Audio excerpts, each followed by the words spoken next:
Shalom sahabat religi, salam sehat, selaras, dan bahagia. Puji Tuhan, hari ini kita bisa bertemu kembali secara virtual dalam program Suara Penyuluh Agama Kristen. Saya sangat rindu membagikan setitik cahaya untuk kita semua. Dan cahaya kita hari ini berjudul Merasa Cukup. Untuk mengawali pertemuan virtual kita, saya ingin memperlihatkan sebuah gambar untuk kita semua.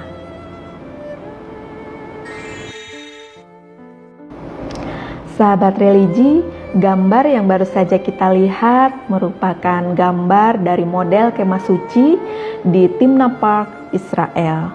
Pada kitab Keluaran, pasal 36 ayat 1-7 diceritakan bagaimana persiapan tahap awal pendirian kemah suci yang dilakukan oleh Musa dan umat Allah yang dikerjakan sesuai dengan perintah atau ketetapan Allah. Sahabat religi, kemah suci adalah tempat yang kudus yang dibuat oleh Musa dan umat Israel untuk beribadah kepada Allah.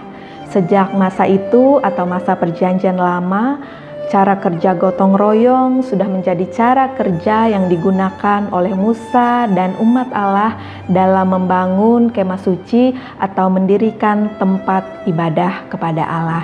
Jadi sejak saat itu, tolong-menolong, bahu-membahu sudah menjadi cara kerja ketika mendirikan tempat untuk beribadah.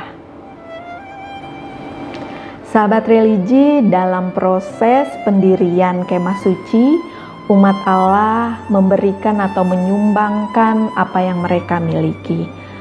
Tak sedikit dari mereka yang menyumbangkan benda berharga atau barang berharga yang mereka miliki, seperti perhiasan, emas, perak, tembaga, kain-kain berharga seperti lenan halus, kain ungu, kain kirmizi, dan lainnya.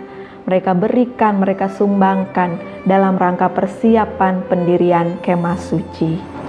Selain menyumbangkan harta benda mereka atau barang-barang berharga mereka, umat Allah juga menyumbangkan keahlian mereka. Ada beberapa perempuan yang ahli dalam memintal atau mengolah bahan alam sehingga menjadi tali atau benang yang nantinya dirajut sehingga menjadi kain yang berharga yang bisa digunakan untuk perkakas di kemah suci. Ada juga yang menyumbangkan keahlian mereka dalam bertukang sehingga mereka bisa juga membuat berbagai benda yang bisa digunakan dalam kemah suci. Jadi umat Allah dengan sukacita dan semangat menyumbangkan, memberikan apa yang mereka miliki untuk pendirian kemah suci, baik itu harta, benda, barang berharga maupun daya dan keahlian mereka. Bahkan saking bersukacita dan semangatnya umat Allah dalam proses persiapan pendirian kemah suci, dalam kitab Keluaran pasal 36 ayat 5 diberitahukan demikian. Rakyat membawa lebih banyak dari yang diperlukan untuk mengerjakan pekerjaan yang diperintahkan Tuhan untuk dilakukan. Lalu apa respon Musa? Sosok yang pada saat itu dipercayai Allah untuk memimpin umat Allah dalam pendirian kemah suci ketika mengetahui bahwa apa yang sudah diberikan umat Allah atau apa yang disumbangkan oleh umat Allah sudah melebihi dari yang diperlukan. Nah, dalam kitab Keluaran pasal 36 ayat 6-7 dituliskan demikian. Lalu Musa memerintahkan supaya dimaklumkan di mana-mana perkemahan itu demikian. Tidak usah lagi ada orang laki-laki atau perempuan yang membuat sesuatu menjadi persembahan khusus bagi tempat kudus. Sungguh respon yang luar biasa atau di luar dugaan. Saya melihat ada karakter kebajikan dari respon Musa ini. Bagaimana tidak? Sebenarnya jika dia mau aji mumpung atau memanfaatkan posisinya pada saat itu yang dipercayai Allah untuk memimpin, mengkoordinir atau mengatur umat Allah dalam pendirian kemah suci, dia bisa saja tidak mencegah pemberian dari umat Allah.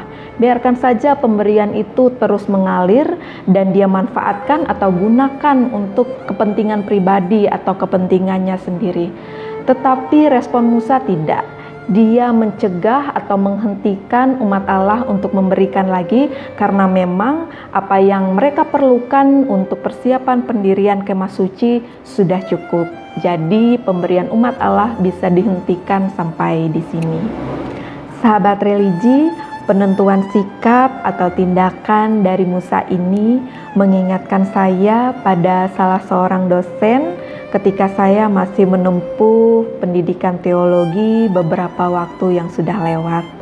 Pada saat itu, salah satu anggota keluarga dari dosen saya ini sedang mengalami suatu penyakit, sehingga memerlukan dana yang besar untuk operasi atau proses penyembuhan dari anggota keluarganya ini.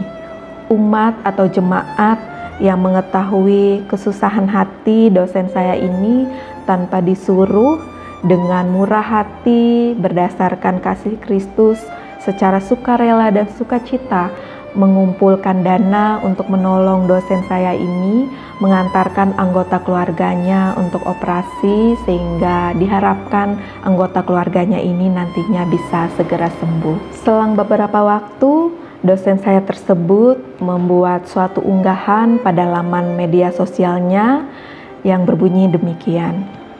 Bapak, Ibu, saudara-saudari, saya dan seluruh keluarga besar mengucapkan terima kasih yang tak terhingga atas bantuan yang sudah diberikan oleh Bapak, Ibu, saudara-saudari semua. Namun tanpa mengurangi rasa hormat, saat ini saya mohon agar sumbangan untuk membantu kami bisa segera dihentikan karena dana yang ada saat ini sudah cukup untuk membantu kami dalam proses pengobatan anggota keluarga kami. Sekali lagi saya mengucapkan banyak terima kasih kepada Bapak, Ibu, saudara-saudari semua. Saya dan seluruh anggota keluarga tidak bisa membalasnya satu persatu, namun biarlah Tuhan yang membalas kebaikan Bapak, Ibu, saudara-saudari semua berlipat kali ganda. Ketika membaca postingan, status atau unggahan pada laman media sosial dosen saya tersebut, ada rasa haru dan juga bangga dalam diri saya. Karena ternyata selama ini saya dididik, saya diajar oleh seorang dosen yang memiliki karakter kebajikan yang luar biasa. Dosen saya sama seperti Musa tadi tidak mau memanfaatkan situasi atau keadaan untuk kepentingan diri sendiri. Sahabat religi, dari kisah-kisah tersebut, khususnya kisah dalam teks Keluaran pasal 36 ayat 1-7 tadi, kita diajak untuk meneladani karakter Musa yang tahu kapan merasa cukup, yang menggunakan hak dan keperluan sesuai dengan porsinya dan tidak memanfaatkan posisi yang dimiliki atau aji mumpung demi keuntungan diri sendiri. Kiranya Roh Kudus memampukan kita untuk bisa memiliki karakter kebajikan tersebut. Sahabat religi, demikianlah setitik cahaya dalam suara penyuluh agama Kristen edisi hari ini. Walaupun kecil, kiranya cahaya ini cukup untuk menerangi langkah kita. Teruslah melangkah dalam iman, pengharapan, dan kasih kepada Tuhan. Salam sehat, selaras, dan bahagia.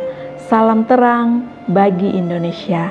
Sampai bertemu pada Suara Penyuluh Agama Kristen edisi berikutnya. Tuhan Yesus memberkati. Shalom.